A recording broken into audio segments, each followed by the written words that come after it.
Can you guys smell that? Can you smell the glove? That's right, guys. This is Spinal Tap. This is Spinal Tap, the soundtrack. Today we're talking about movie soundtracks, and this is a little contest devised by Eric Weinbender.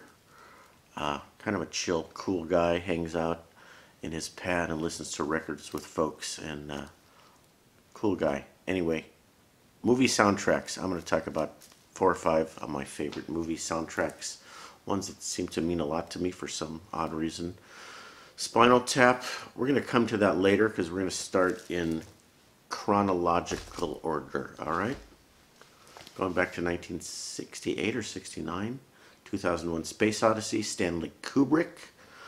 One of the most important movies of all time, from possibly the greatest director of all time. And this is a really interesting soundtrack. A couple different reasons. The music is really the co-star of the movie, and the actors are not. If you watch this movie, there's no dialogue for the first 30 minutes. The actors, nobody really knows or cares about who the actors are. But the music and the graphics and the visuals are the stars of this movie. Everybody knows the Strauss piece of music, Also sprach Zarathustra, because of this movie. People didn't even really know that music before this movie came out.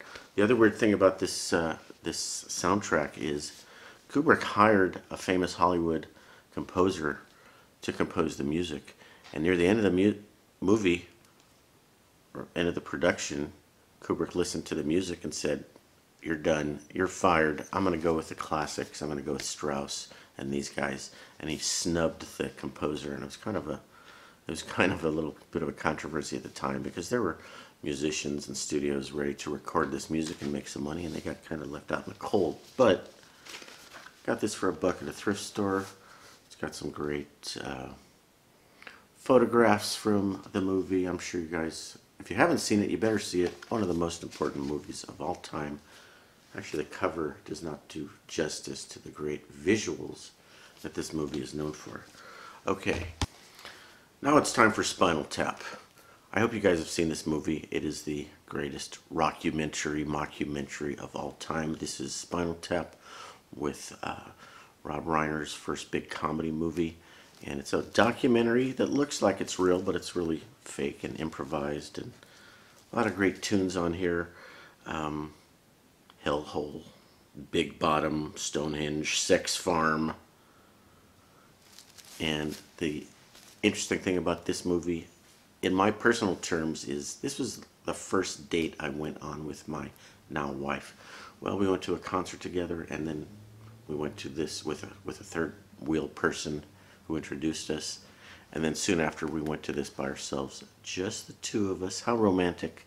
Spinal Tap, smell the glove. Speaking of Rob Reiner, great comedic, the Meathead, great comedic director. He also directed this movie soon after that, When Harry Met Sally. And this was one of the great all-time rom-coms of all time. And when my wife and I saw this in the late 80s, this was like a big deal. This was like a breakout movie for Meg Ryan. She was so super cute then. I think it's written by Nora Ephron. Yeah, Nora Ephron wrote this, and I think Sleepless in Seattle, and a bunch of sort of rom-com-y movies. Not that I'm a big rom-com guy, but this is very significant for me and my wife. This was the breakout production for Harry Connick Jr. Some of you don't like him because he's got this goofy talk show now, but the music on here is really jazz mostly, and it's a real homage to the great New Orleans style jazz. He's from New Orleans, and Louis Armstrong. Is Louis Armstrong on here? I think he is. I don't know. So, funny story with this record. We were going to use this song. Well, this record was supposed to be a big part of our wedding, and it turned out that it ruined our wedding. Just this one record ruined our wedding. How is that possible? You know, you plan the first dance you're going to have together with your wife, and you're kind of nervous. You're in front of 300 people, just the two of you on the dance floor by yourself. and the DJ was supposed to play It Had to Be You. Big band, lush arrangement, nice danceable beat, and he played the wrong tune. He played It Had to Be Used on here twice. It's the first song on the first side and the last, I think it's, last song on the last side. Instead of the big, lush, romantic version, he played this very stilted, syncopated, weird piano version with no vocals. And we're sitting there dancing. We're not sitting, we're standing, dancing. I'm like, okay, what is this? What is he playing? We're trying to get through it. We're trying to get through it. There's no beat. You can't dance to it at all. I just threw up my eyes, like, forget this. I went over to the DJ. I said, you know, you're playing the wrong. You're playing the wrong side, you moron. You ruined our wedding. He flipped it over. Okay, we got through the dance. But 2 Rob Reiners in a row.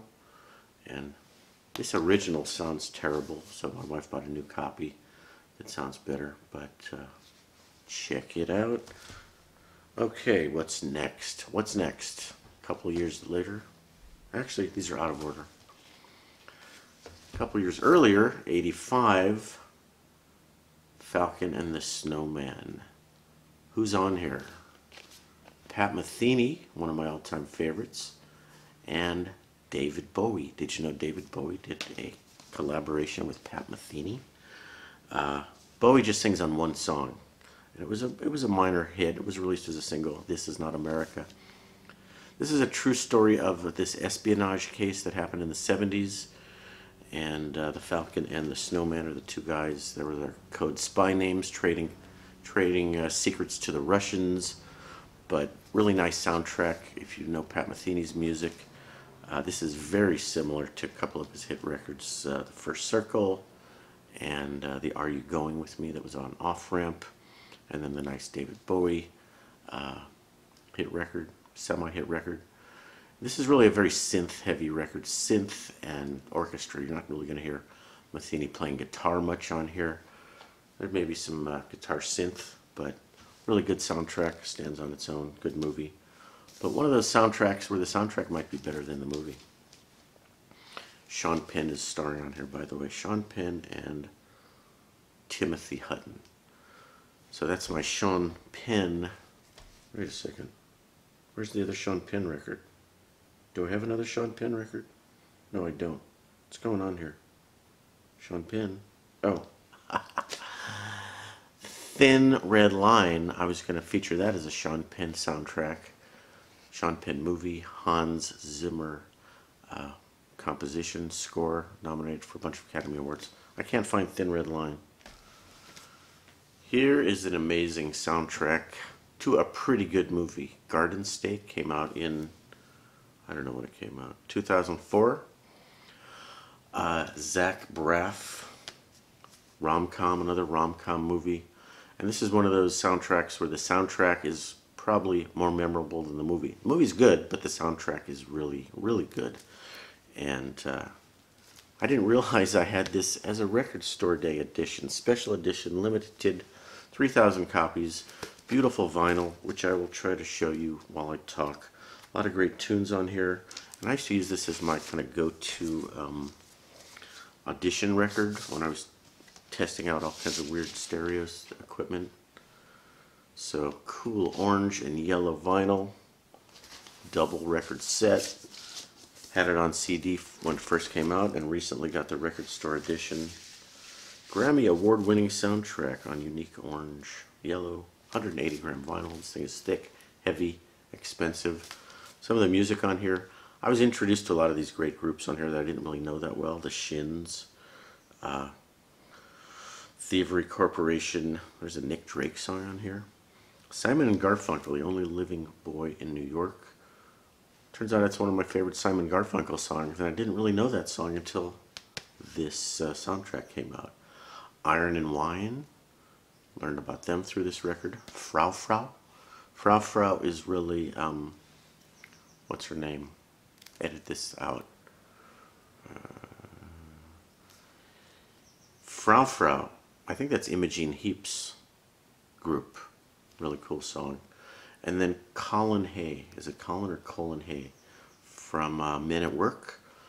And Colin Hay is really a talented singer-songwriter, and Zach Braff kind of helped relaunch his career as a singer-songwriter, independent from that kind of corny group Men at Work, Who Can It Be Now tune that he had in the 80s, but talented guy on his own. So really good sounding soundtrack and good movie, but I like the soundtrack better than the movie.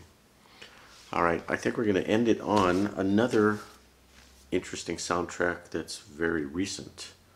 Edgar Wright is a movie producer, and he produced a lot of movies that you may like, such as Shaun of the Dead and Hot Fuzz, and some other recent one that I forgot the name of. But a lot of good tunes on here. So the story behind this is that I think he thought up the movie based on the soundtrack. He came up with the soundtrack idea first and then built a movie around it. That's what I'm told anyway. The title track, oh, I forgot to segue from one Simon Garfunkel song to another Simon Garfunkel song. Baby Driver is the title track, and that's a Simon Garfunkel song. That's not my favorite Simon Garfunkel song. It's kind of a deep cut that not everybody knows that well. But a lot of good 70s tunes on here. A lot of good groups and deep cuts from groups that you know, but you might not know the song. Barry White, Young MC, Queen, Blur, Focus doing Hocus Pocus, the Yodel rock song. Radar Love with Golden Earring singing Radar Love. Beach Boys, Dave Brubeck, John Spencer Blues Explosion. T-Rex, that's pretty cool. The Damned, Commodores. Who am I missing? Check out the Inner Gun car thing, starring Kevin Spacey right before his career imploded. You know why. And my good buddy John Hamm. Yeah, we're buddies. We hang out. You're full of it, Greg. Well, maybe I am. So, guys, that is kind of my take on movie soundtracks. Thanks to Eric Weinbender for inviting me. Eric, I think, commented on my video I made last week where I complained about there's too many contests, and he said somebody on the VC is out there complaining and bitching that there's too many contests. That was me, I think. I'm not saying there's too many. There's too many for me to keep track of because my brain is much older and more decayed than Eric. So hope you like it. Give me your comments. What movie soundtracks do you guys like? And please subscribe to me and Eric. And thanks for watching, guys.